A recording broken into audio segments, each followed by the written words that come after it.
በስመ ስላሴ በስመ አብ ወወልድ ወመንፈስ ቅዱስ አሐዱ አምላክ አሜን። በስመ አብ ወወልድ ወመንፈስ ቅዱስ አሐዱ አምላክ አሜን።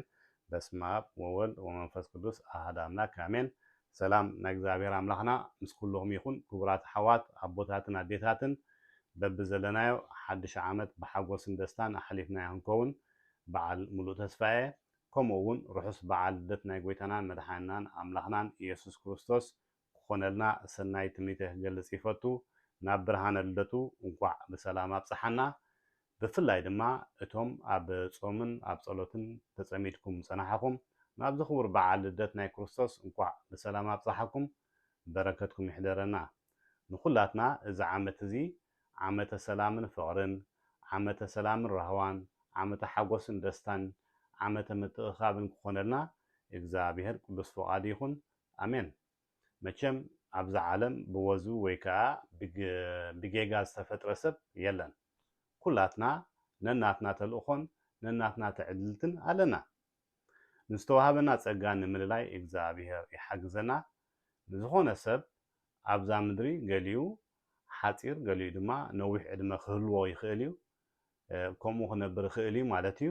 እቲ ቀንዲ መምዘኒ ናይ ወዲ ሰብ ግን ኣብዛ ምድሪ ንኽንደይ ዓመት ነርና ዘይኮነሲ ኣብተን ዝነበርናየን ዕድመ ወይ ከዓ ኣብቲ ዝነበርናዮ ግዜ ብሰንክና ክንደይ ሰባት ኣወንታዊ ለውጢ ገይሮም፣ ብሳላና ኸ ክንደይ ሰባት ወይ ከዓ ክንደይ ካልኦት ሰባት ህይወቶም ተመሓይሹ፣ ኣብ ሕብረተሰብና ንሕና እንታይ ዓይነት ኣበርክቶ ጌርና ዝብል እቲ ቀንዲ መምዘኒ ናይ ወዲ ሰብ ማለት እዩ። ነዚ ክንገብር ድማ ቅድሚ ዝኾነ ነገር መጀመርያ ገዛእ ርእስና ክንነቅሕን ክንዓብን ኣለና፣ ንነብስና ክነፍቅር ኣለና። ምክንያቱ ሓደ ሰብ ገዛእ ርእሱ ዘየፍቅር፣ ሃይማኖቱ ዘየኽብር፣ ብዛዕባ ሃገሩ ዘይግደስ እንተኾይኑ ከንቱ እዩ፣ ብላሽ እዩ። ንነፍሱ ዘይጠቐመ ንኻልእ ሰብ ክጠቅም ኣይክእልን። ሓደ ሰብ ንነፍሱ ዘይጠቐመ ንስድሩ ክጠቅም ኣይክእልን፣ ንስድሩ ዘይጠቐመ ከዓ ንሃገር ክጠቅም ኣይክእልን። ስለዚ ብምክንያት ዝሓድሽ ዓመት ነዚ ዝሓለፈ ዓመት ብምስጋና ኣፋኒና ነዚ ጀሚርናዮ ዘለና ሓድሽ ዓመት ድማ ብጸጋ ናይ እግዚአብሔር ተመሊእና ተውህበናን ተልእኾናን ኣለሊና ብስጋውን ብመንፈሳውን ዕቤት ክንዓቢ ኣወንታዊ ለውጢ ክነምፅእ ተጊህና ክንሰርሕ ናብ እግዚአብሔር ንማሓፀን።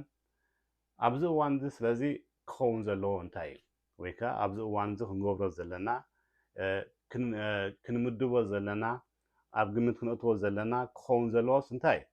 ኣብዚ እዋን እዚ ንዘለና ሕማቕ ወልፍታት ሙሉእ ብምሉእ ነወግደሉ፣ ንነብስና ንፈቅደሉ፣ ኣካይዳና መካየድናን ከዓ ነዕርየሉ፣ ሳይነሳውን መንፈሳውን መፅሓፍቲ ብምንባብን ቁንዓት ናይ ህይወት መምህራን ብምክታልን ህይወትና ንልውጠሉ፣ ኣብ ዝሃለና ሃሊና ድማ ሙሉእ ተስፋ ጌርና ሞራልና ከየውደቕና ንጓዓዘሉ፣ ባእሲ፣ ፀርፊ፣ ኣፀያፊ ቃላት፣ ዓመፅ፣ ክፍኣተ ግብርን ክሕደትን ንወግደሉ፣ ከምኡ እውን ንናይ መጻኢ ትውልዲ ኣብ ግምት ኣቲና ንስራሓሉ ዓመት ክኾነልና ከም ቀዳማይ ዕላማና ጌርና ንስራዓዮ። ሓደ እዋንሲ ሓደ ንጉስ 4 ኣንስቲ ዝነበርኦ ብጣዕሚ ሓሚሙሲ ኣብ ዓራት ተደኒሱ ደቂሱ ነይሩ ይበሃል። ሓደ ንጉስ ክንደይ ኣንስቲ ኢለኩም? 4 ኣንስቲ ዝነበርኦ ብጣዕሚ ሓሚሙ ከፊእዎ ተደኒሱ ኣብ ዓራት ደቂሱ ነይሩ። ሕጂ ዝንጉስ እንታይ ይብል ማለት እዩ? እንታይ ይሓስብ? ምስ ሞትኩ ኣብቲ ድሕሪ ትንሳኤ ዘሎ ህይወት በይነይ ከይከውን ኢሉ ስለዝተጨነቐ ሓንቲ ካብተን ኣንስቱ ምስኡ ክትመውት ደልዩ። ነታ ራብዐይቲ ሰበይቱ ካብ ኩለን ዝያዳ ዝግደሰላ ኣዝዩ ዘፍቅራን ኩሉ ደስ ዝብላ መጋየፅን ምግብን መስተን ዝገብረላ ገንዘቡን ንዋዩን ዘጥፋኣላ ዝነበረ ፀዊዑ ምስኡ ንክትመውት ሓቲትዋ። ንሳ ግን ኣይፋለይን እዚ ሳይውዕሎን ኢላ ኣብያቶ። ሽዑ ነታ ሳልሰይቲ ሰበይቱ ኣዝዩ ዝምክሓላን ኩሉ ንግስነቱ ዘርእያ ዝነበረ ድማ ፀዊዑ ሓደ ዓይነት ሕቶ ሓይትዋ። ንሳ ግን ይቕሬታ ንህይወተይ ብጣዕሚ ስለ ዝፈትዋሲ ነዚ ትብሎ ዘለካ ሓሳባት ኣይቅበሎን ኢለ ኣብያቶ። ብተወሳኺ እንታይ ኢላቶ? ምስ ሞትካ ድማ ንኻልእ ሰብ ክምርዐ ኢላ ከዓ እንደገና ኣርዲኣቶ።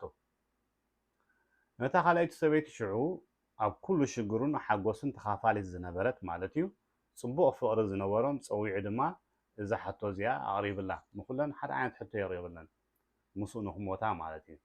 ንሳ ግን ይቕሬታ ምሳኻይ መውት ነየ፣ ምስ ሞትካ ግን أب قبرخا خوعلي صبو جير ما خفان وكعين أتو شعو هندبت نايتا قدامي تسويتو دمص سميع انت دمص خا انت يزبل نيرو ولا كو خمتن كالوت انستخا بوزح زيت قدسلي انت نبركا انا قد مساها خيدي ابت دحر تنسى زل هيوتون مساها خنبر يزبل دمص سميع ككلنا تحيتو زريان زي قدسلان زي قبرلان سلاز نبرت بقبرو بطعم تتعيسو يغرتا ايتحازل لنا عخي صبو غيره كان خنكن كفكركن يقبأن نيرغن اي قبركون يلو تتعيسو ناي تعاسا يغرتا قليت الله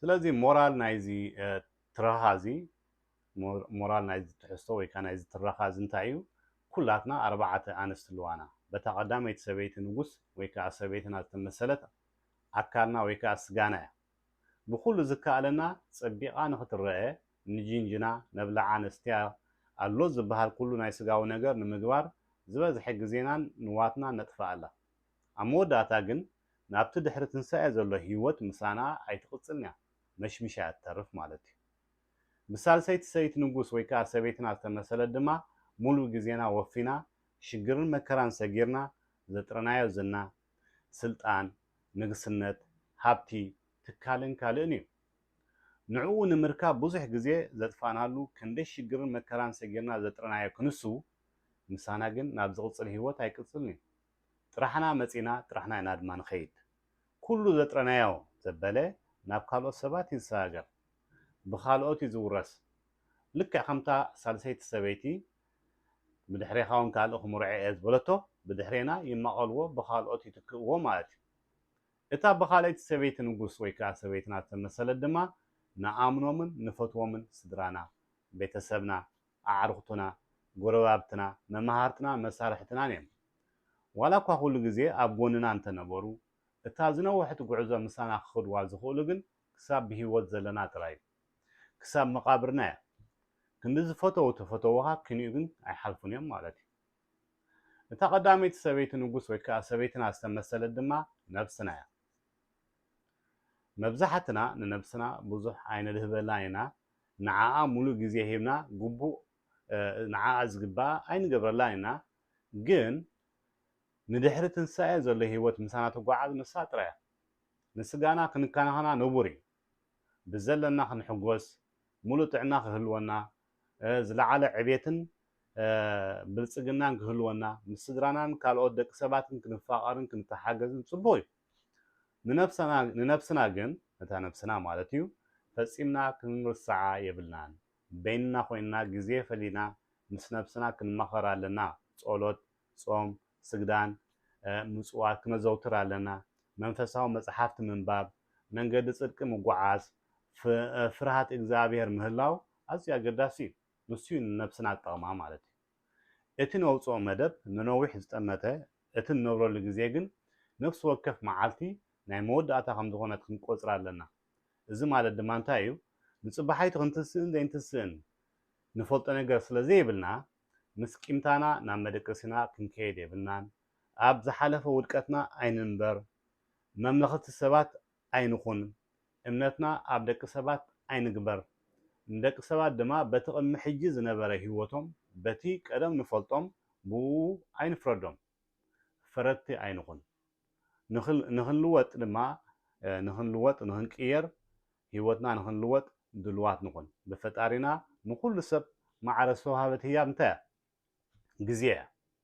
جزية مو جزينا تزعبه هي مخانا أمينا لما نحنا ينواحي حسر بزي قدس نسنا يقبر نتكملو جزينا بخنتو عين حلفو عين تفايو جزية وركي جزية زعبه هي ما يجزابيه دقيمة رحوس حدش عامة يقبرنا همون رحوس بعل نايق ويتنا مدحنا أملاهنا يسوع كريستوس لدة يقبرنا آمين